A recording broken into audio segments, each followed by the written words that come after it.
when you first get on the main roster, one of the things that a lot of people say who've only been around the last kind of 10 years or so in WWE is the etiquette of speaking to Vince and dealing with Vince and how he's there. What was that like when you got up onto the main roster? Was it better for you or easier because you were in a famous family, so you maybe already had a relationship, or was it tougher? Well, I think he like pre-designed who I was in his mind, where I'm not really anything like Dustin, and I'm barely like Dad. I'm more like my mother. I think he kind of thought, and Dustin had quit on him a few times. Dusty had like dramatically left after he had a nice run with WWF and the Polka Dots in terms of financially, and he was in stories with Macho Man and Ted DiBiase. So he was upset when that happened. I think a lot of that still existed, and then here was me, my entire professional experience has up till now has been with WWE. So I wanted to be like Vince's guy. I wanted him to put his stamp on me. I wanted to be one of his kids. As far as speaking with that guy, man, if it's just you and me, like say you guys aren't here and Vince and I talk, greatest conversation ever. Vince notices you're here. Oh, shoulders pop up. It's when he knows he has an audience, he does the same damn joke with like, you want some hand sanitizer, and then squirts like a gallon in your hands, and just stares at you. When I came back, not to jump ahead on you, Kenny, when I came back with the mustache, just to get a little kick out of the guys in the locker room. I was just coming back to take what's called the impact test, which is a concussion test. I had a concussion, and WWE takes concussions like very seriously. No joke. It's a difficult test to pass. Completely cognizant. Rosa Mendez failed the test 3 times. No concussion. It's a real thing. It's a real thing. Poor thing. Poor girl. But I come back, I've got the mustache, and I see Big Show, and I'm also wearing this khaki suit, so I just look like a drug dealer. I see Show, and Show's like, "Oh, you gotta show the boys." So I go in the locker room, and everyone's like laughing and clapping. The locker room's right across from Vince's office. Next thing you know, just boom, kicks the door down. He's shoulders up, whole big thing. Grabs my hand, pulls me like, I mean, I'm not kidding. This is gonna be uncomfortable, Kenny, but he gets like right here. And then he says, and the mustache is like this big. He says, "I know it's you under there."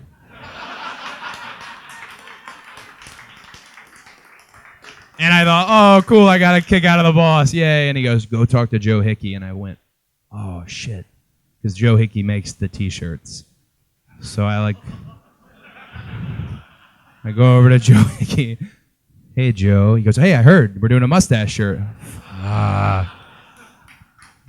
And I was stuck with it. Thanks.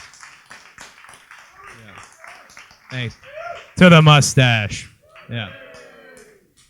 And then you end up after Hardcore Holly and all the Skype incidents, you end up in Legacy with Randy Orton, Ted DiBiase, brief appearance from Manu? And Sim Snuka. Yeah. Who were very apparently not going to be in that faction. Like, it was quite clear. I wish they had known that, but they didn't. So it was some awkward TV tapings. Yeah. Yep. So you end up in Legacy with Randy Orton, who, like, by all accounts, by a lot of stories, there's a whole WWE DVD, and whether that's true or not, is that Randy's mellowed out now. Like, Randy's a lot more chilled than he used to be. But when you got with him, that seemed like it would still be temperamental Randy Orton time.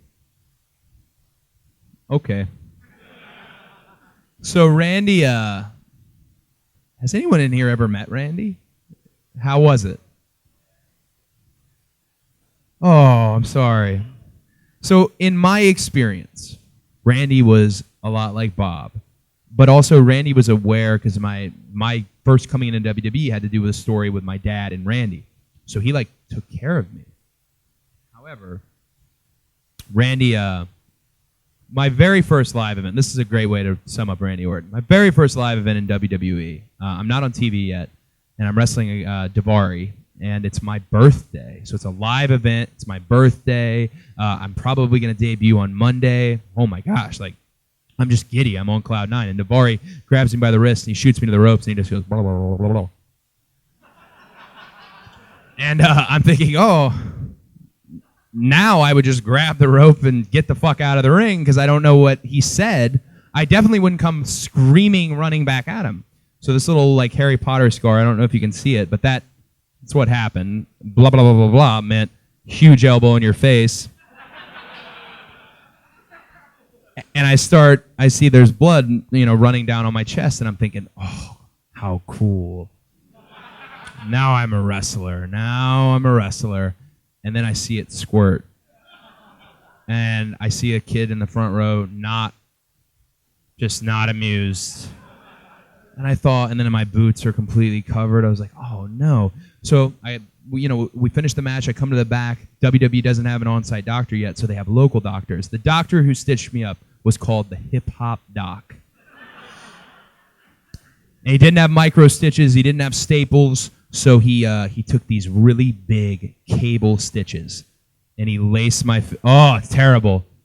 Looked like legit like Frankenstein, like those type of stitches. And after that, I'm riding with Santino, and Randy doesn't have a ride, and they're buds. And Randy's, hey, it's your birthday. Let's take you out for your birthday. Let's go to a strip club, right? I'm already pretty defeated. I've got stitches in my face. There's a little bit of blood, but you know what?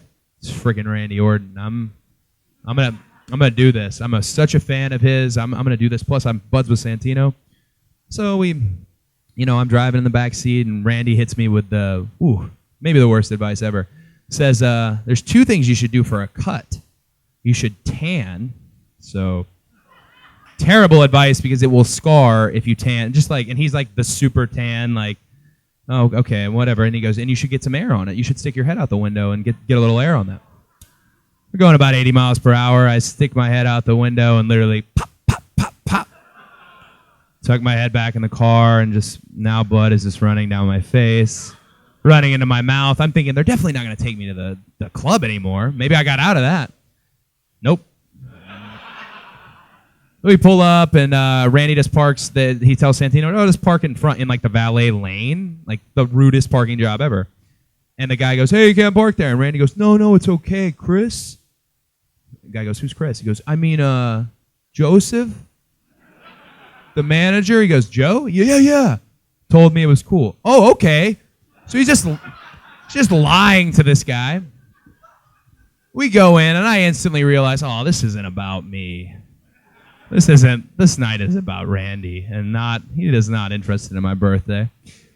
So we go up to the little VIP section, and like I'm just watching Randy and Santino just get dances. And this grizzled security guard is sitting next to me, just smoking, just like staring at me in an uncomfortable way.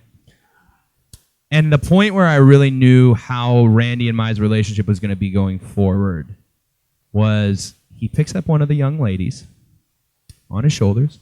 He goes, hey, you want to take an F5? So there's a balcony, right? And he goes, whoa! And like her feet are like dangling over the balcony. And then he pulls her back in, and I was like, okay, I get you now. This is going to be a tumultuous relationship from day one. But dude, if there's two guys, everything like hinges on the fact that like Dusty is my father, but if there are two guys that are responsible for me sitting here now, for me having been able to do these fun iterations of oneself, it's Randy Orton and Rey Mysterio. So I love Randy Orton, man, for sure.